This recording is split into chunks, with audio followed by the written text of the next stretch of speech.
Salam sejahtera semua. Saya Jessica Chung. Ini ringkas edisi 8 April 2021. Kita teruskan dengan laporan ini.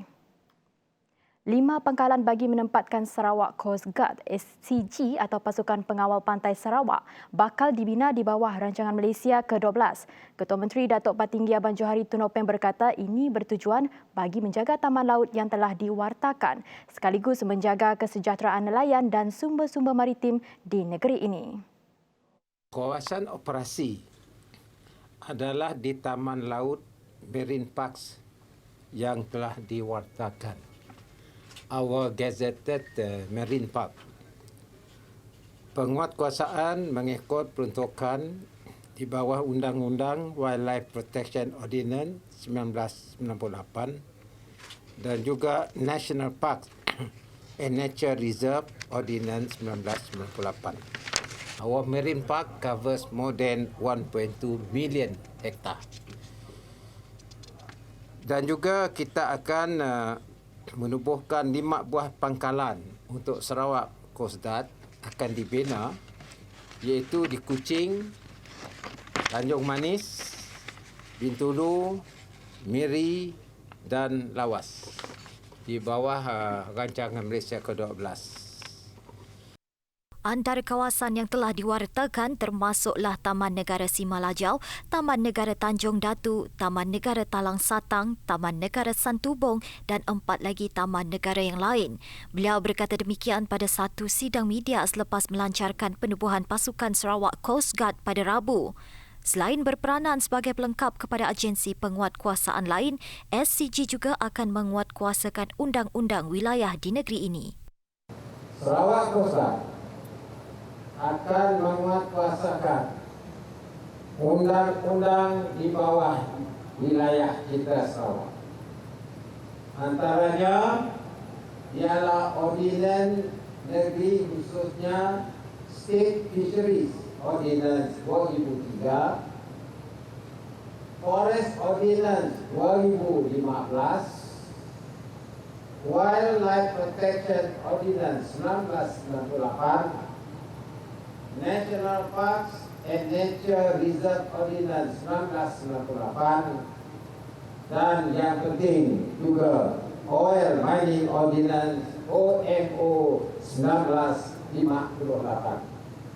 Penubuhan Sarawak Coast Guard merupakan inisiatif kerajaan negeri untuk mewujudkan iklim keselamatan terjamin bagi membolehkan dan menarik pelabur asing bertandang ke negeri ini menjelang tahun 2030 sebagai negeri maju.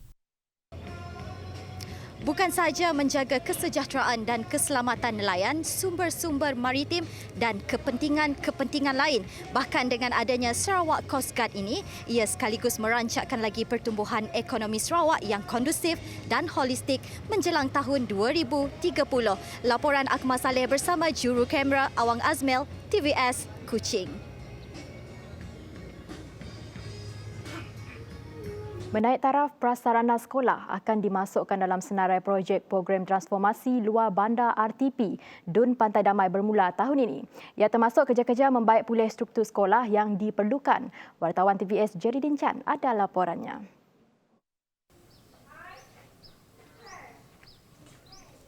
Sekarang TVS Kru berada di SK Sibu Laut. Dimaklumkan bahawa sekolah ini mempunyai 22 pelajar yang kebanyakan mereka tinggal di Telaga Air. Ada juga yang datang dari Kampung Sibu Laut. Sekolah ini mempunyai sejarah yang sudah lama. Jom mari kita melihat keadaan di sekolah Sibu Laut ini.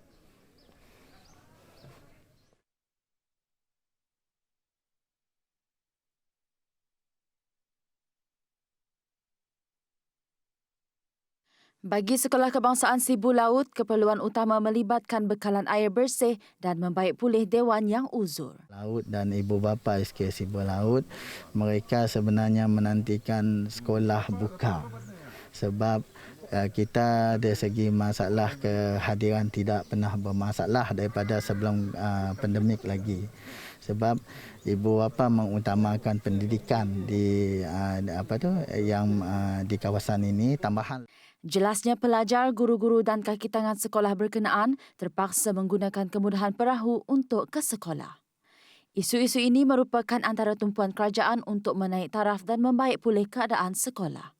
Terdahulu, Menteri Muda di Jabatan Ketua Menteri Hal Ehwal Islam dan DBKU, Datuk Dr. Abdul Rahman Junaidi bersama Jurutera Jabatan Kerja Raya telah meninjau kerja-kerja pembaikan di kawasan Kampung Sibu Laut. Kerja-kerja pembaikan ini penting bagi meningkatkan potensi kampung berkenaan, khususnya dari segi pelancongan. Ia sekaligus memberi manfaat kepada generasi-generasi yang akan datang. Walaupun mereka tidak mahu menjadi nelayan sebelum masa, kerana mereka ada kerja lain, tapi mereka libat diri kerana potensi itu ada untuk dalam sektor pelancongan. Contohnya, program mereka ada perahu macam kita naik tadi. Perahu ini pada asalnya digunakan untuk menangkap ikan. Tapi hari ini bapa mereka tidak menangkap ikan lagi. Namun demikian, saya cadangkan kalau boleh perahu ini kita ubah sesuai untuk membawa pelancong, pelawat. Senada dengan beliau, Ketua Kampung Sibu Laut Senep Yassin turut menyatakan harapan agar pembangunan di sekolah. Seramai 37 orang pemohon telah menerima surat tawaran projek Rumah Spektra Permata RSP Kemuyang Sibu pada Rabu, yang merupakan projek di bawah skim pembesaran kampung dan keutamaan diberikan kepada mangsa kebakaran di Kampung Dato' pada tahun 2013. Penyerahan kunci kepada penerima akan disegerakan dalam masa 1 bulan dari sekarang. Pertama, mereka hari ini adalah menerima surat tawaran. Belum lagi menerima kunci. Kunci kita menunggu apabila OP-nya lengkap nanti. Misalnya OP perlu melalui local government juga, melalui fire brigade ataupun jabatan bomba. Tapi mungkin dapat dicepatkan dan kita jangka proses tersebut mungkin boleh dalam masa 1 bulan inilah. Tapi hasrat saya untuk menyerahkan dulu surat tawaran supaya mereka tahu mereka telah mendapat rumah tersebut. Ini tujuan kita pada hari inilah. Penerima juga dijangka boleh berpindah ke rumah tersebut pada bulan Mei. Terdapat 2 fasa pembinaan, iaitu 110 untuk fasa pertama dan 76 untuk fasa kedua. Kita jangka we plan to have it end of May. End of May. After Raya lah better. Because next week is already puasa. It's not easy to move during fasting month lah. Kita ada 2 fasa, iaitu pertama 110 di bawah HDC yang tengah siap dan satu lagi di bawah LCDA 76 unit. Jadi totalnya ada 186 unit lah. 1 unit rumah Spektra Permata bernilai 90 sehingga 120,000 merupakan antara rumah mampu milik yang dilengkapi dengan bekalan elektrik, air dan sistem perparitan. Projek pembangunan RSP Kemuyang bakal menjadi penanda aras baru untuk skim perumahan mampu milik di Sarawak yang menyediakan suasana kehidupan baru yang kondusif kepada penduduk. Perincian seterusnya. Ryan Matthias dan Arifin Sidek, mereka muda di bawah program Say Designer Sarawak telah dipilih untuk mempromosikan produk perabot mereka ke Singapura. Mereka diberi peluang untuk mempromosikan produk rekaan dan pembuatan perabot mereka yang telah dilakukan dalam satu expo sesi webinar Sarawak Furniture Design and Investment Opportunities. Seperti cendawan Inoki dan Inoki Take, rekaan perabot Ryan Matthias ini berkonsepkan minimalis dan eco-perabot. And this is a part of my process. And also this is a part of my process making the chair. This is my Kita mushroom chair. It's a very unique chair. It is agronomic effects. Green chair because it made of a recycled solid wood. It's a minimalist. Manakala rakan Ryan Arifin, remaja dari Bau ini berkata, ilham rekaan perabotnya berkonsepkan kerang laut. Mengulas lanjut, Arifin berkata produk perabot dia berkonsepkan pepejal dan kuat seakan kerang. Walaupun bertahun-tahun di badai ombak, bentuk dan rupa kerang tetap kekal. The chair has acupunctural and ergonomical feature, is able to enhance its user levels of comfort and relaxation. This chair will give its users the ultimate sensorial experience. Expo ini dianjurkan oleh Perbadanan Kemajuan Perusahaan Kayu Sarawak STIDC bersama Pejabat Perdagangan dan Pelancongan Sarawak Singapura Status. dan Majlis Perusahaan Perabot Singapura. Pengurus Besar STIDC Tuan Haji Hashim Haji Bojid berkata, ini merupakan satu permulaan yang baik bagi pemuda ini untuk mempromosikan idea dan produk mereka kepada dunia. So one of them is Sarawak Young Designers, and we call it SACE Designers Sarawak, and to commercial our furniture designed by our young designers, and of course to attract Singapore investors. Perkembangan COVID-19. Sarawak pada Rabu mencatatkan sebanyak 332 kes baru positif COVID-19 yang menjadikan jumlah keseluruhan kes meningkat kepada 18,496 kes.